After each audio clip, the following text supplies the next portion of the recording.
একটা clear message. মেসেজটা কাজে লাগবে।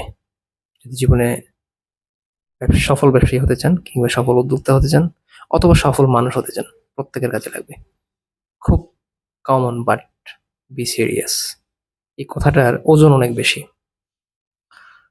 আমরা অনেক সময় ব্যর্থ হই। ব্যর্থ হতে, হতে হতাশ হয়ে পড়ি, ভেঙে পড়ি। মনে হয় আমার দ্বারা আর হবে না। আর কাজ হবে না। আমি আর পারব না। এই মানসিকতা আমাদের মধ্যে চলে আসে না। মনে রাখবেন। আমি আবার বলছি মনে রাখতে হবে। রিয়ালাইজ করতে হবে, গুরুত্ব দিতে হবে।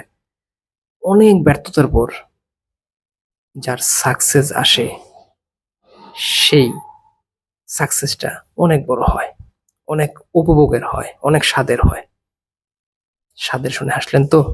বাট এটা সেভ করেন যে অনেক ব্যর্থতার পরে যখন সাকসেস আসবে সেই সাকসেস আপনার লাইফে অনেক বড় হয়ে আসবে এবং সেটা অনেক উপভোগের হবে। সো ব্যর্থ হলেই থেমে যাবেন না, হারিয়ে যাবেন না, ভেঙে পড়বেন না, হতাশ হবেন না, বরং দ্বিগুণ উৎসাহে আবার আপনার স্বপ্ন পূরণের লক্ষ্যে ঝাঁপিয়ে পড়ুন।